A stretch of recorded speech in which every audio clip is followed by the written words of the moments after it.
Dear friends, I think today, after the last Zoom meeting, I'm just trying to narrate some more points or probably revisit some points for two reasons. One, because some doubts were raised by different participants individually.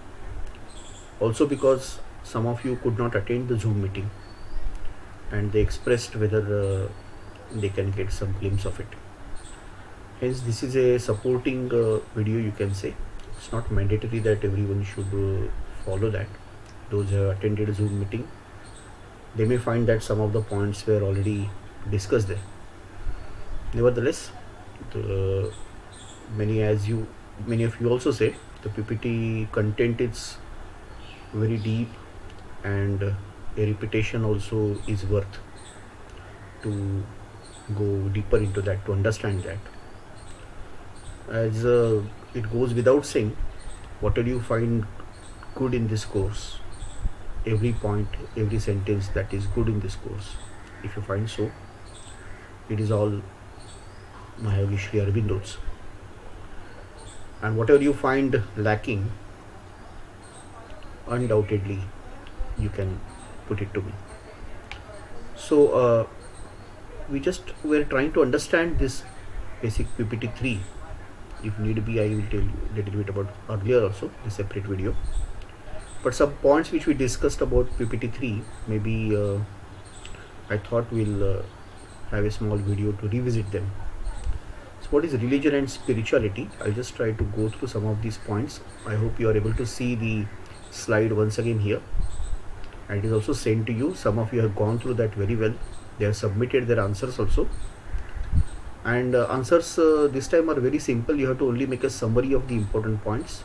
I myself have given most of the important points in the email itself. You are supposed to only make a connecting pieces for that in 1 page or 2 page max. Also go through the snaps which are attached in the zip file and then try to just for yourself find out whether you are able to connect those snaps, because number of snaps are there of different nature. You must have seen there is something right from Himalayan side up to the Aboriginal side of northeast or elsewhere, and then down south. So many snaps are there. Snaps include snaps from even other religions like Christianity and Islam and Buddhism, apart from the mainstream Sanatan Dharma.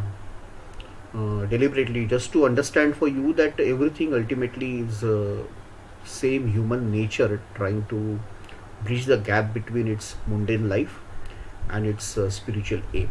So that is the reason you will see that even though their faiths are different, their longings seem to be same, their madness also seems to be same. So that is the idea behind, and we need to see how we can sort of bridge this gap, because the rishi, as we say, they were supposed to basically bridge this gap between the everyday common life of the common people and the eternal and the immortal. How to bridge that was the whole problem. So as I said, there are three powers. Sri Aurobindo starts with this one of the main points, and he says, what are these three powers of a living culture?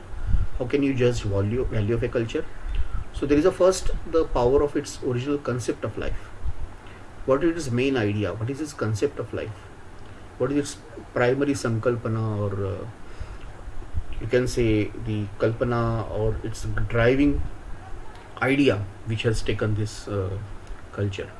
So as we know, in case of Indian culture, the whole idea was Ishavasyamidam Sarvam. Whatever exists is God, and everything is pervaded by God. And that's why the transient as well as the non-transient, or that which is beyond transient, they basically are same thing. There is no difference between the mundane and the spiritual. Then what is the next part? What is the next power? The next power is the power of the forms, the types and rhythms. What is the meaning of that? We say unless this idea is brought again in some forms, the forms can be the forms of literature, the forms of its arts, its sculptures, architecture, dances, folk art. It can be the form of some speech or poetry, whatever, symbols. But unless there are these forms and unless there is a rhythm, unless there is something which people can think as a poetry or as a music or as a repetition of something, it doesn't go in your vein, it doesn't go deeper into your spirit.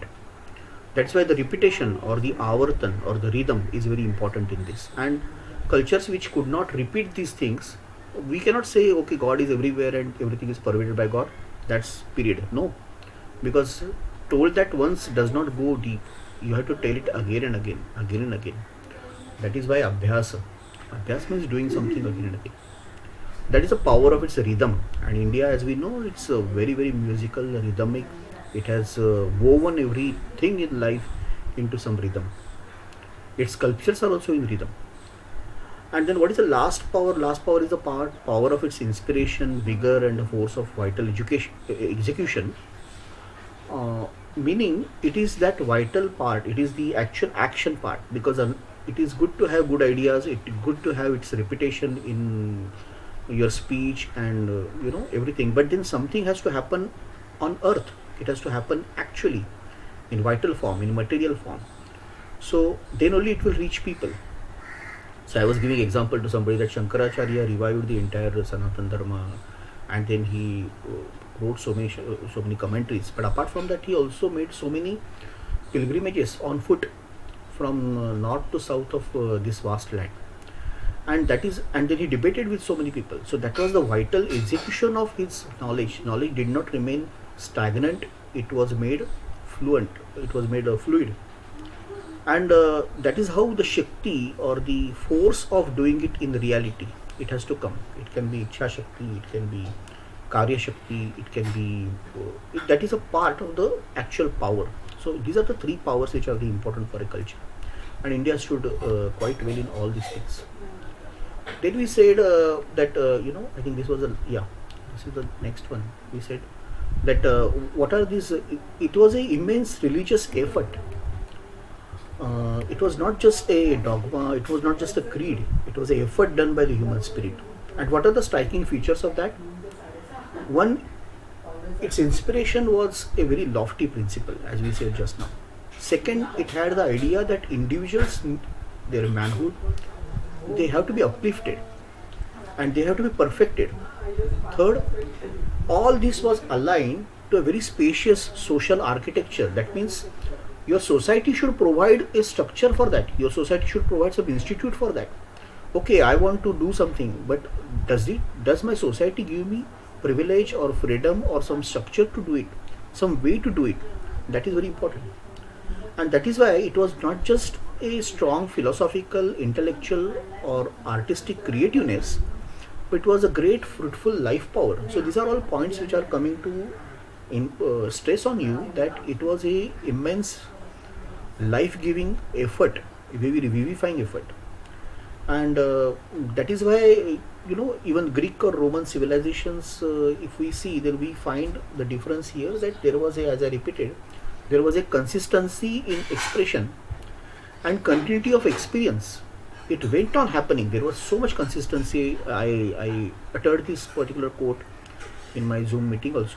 Consistency of expression and continuity of experience. These are the wonderful words of Swami Ranganathan, the ex-vice president of Ramakrishna Mission, a very erudite scholar and speaker.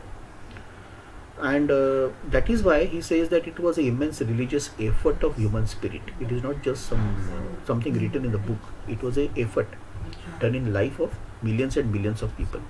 And what was this effort for? And where is the difference between Indian culture and European culture? See, everywhere there is a culture. Everybody has tried something. Everyone has done some noble things. But difference here is we try to turn everything up. Everything has got this striking stamp of spirituality in Indian civilization. So elsewhere, religion or spirituality was just one of the offshoots of the whole thing. But here it was in the center. Here it was the master key. That is where the difference. And everything else was forced to go through that and then come up. to raise up. So we say that it is a turn which the same imposes on all its rich and luxuriant variety of the forms and rhythms that has given its unique character. And even because of that, whatever is common in it with respect to other cultures, there also you get something very original here, very great here, because of this turning up of everything, not leaving even a small part of life. As we said in the first slide also, first PPT also, that nature turned upwards in its culture. You cannot negate nature. You cannot tell people that no, this is not, it is a taboo, you cannot do that, this is very bad, this is immoral, and this is very frivolous. You can't go on telling that. You can go on telling that, but nobody will follow it. The reason is ultimately human nature is such, it is complex, it is still half animal and half turning to divine. So you have to balance that thing, that whatever is in its animal nature, whatever is there in its beast nature, it cannot suddenly go. Whatever are his tests and his passions and his cravings, they cannot be suddenly suppressed or negated. If you try to do that, it will bounce back with a lot of force, and it will maybe get up in a very perverted form. So instead of that, try to refine those ideas, refine those even passions and cravings, and try to sublimate it to something better. So that is how this it became a ruling passion. That is how the slide goes further. And these are dogmas or rules or rituals. Everything are like scaffolding for a temple. So the temple can be constructed only when there is scaffolding. But if you keep scaffolding even after temple is constructed, the temple will look dirty. It will look very ugly. So we should know that the time has come when the scaffolding should be removed. Now that scaffolding are no more required, and that is how it should be taken up. That is the meaning of that particular word. It has come in the summary also. It lives in the experience of everyone, and that's why it has to be done very slowly. It cannot be done abruptly. There has to be time given to everyone till they can use these scaffoldings of dogma, worship, images, symbols. Indulge in that for some time. Enjoy that. All of them appeal to your all senses. That is how they are designed. That they are pleasing to your eyes. They are very melodious to your ears. They are very nice for your smell. They are very tasty for your prasada. It's a very tasty thing for you. So everything is taken care of, and it is very smooth and very soothing to touch it. And with all that indulgence of the senses, ultimately your hope should be to go beyond the senses, and then reach something which is beyond, and then beyond intellect also. So intellect helps you to travel up to some point. After that, again, that also has to be taken out. So this is the meaning of scaffoldings, and that's why Sri Aurobindo says that Indian culture, Indian religion knew its purpose. That is the purpose of it, to provide help, but should not suffocate people by its structure. That is why it's less a dogma, it's less a creed, but a continuously enlarging tradition of Godward endeavor. And it gave itself no name, because it put itself no sectarian limits. It claimed no particular book or person or form or ritual as the only thing which is possible. It allowed persons to go through everything which they can do, everything which they can think of, and what, as Sri Krishna says in Gita, whatever you do, whatever you offer, whatever you think of, give it to me. Let it be a leaf, let it be a flower, let it be a water, whatever it is, you give that. I'm not saying you only give gold and whatever you have. And so many stories in Indian culture are there, that even there was a tribal person, he offered the meat, God took that. So allowing this, that provision, that even at your level, wherever you are, you can offer whatever suits you, whatever is close to your understanding, what is available to you. You can't have same thing everywhere. Where coconut is there, you should have things from coconut. Where bamboo is there, you should have from bamboo. So to understand this variety was the whole mark of our culture. It is a strong point of the culture, and that is the reason, as Swami Vivekananda says, that this infinite variety is actually a very strong point for our culture. It is not our weakness. Only those who have a innate understanding of unity can really appreciate the variety, the diversity. And that is the reason, if you want to really appreciate the sense of spirit of the Indian religion, we need this background of it. And if you're not trained into that, then the misunderstanding sprouts. So here there is no theological credo which is important. What matters most is religious spirit for us.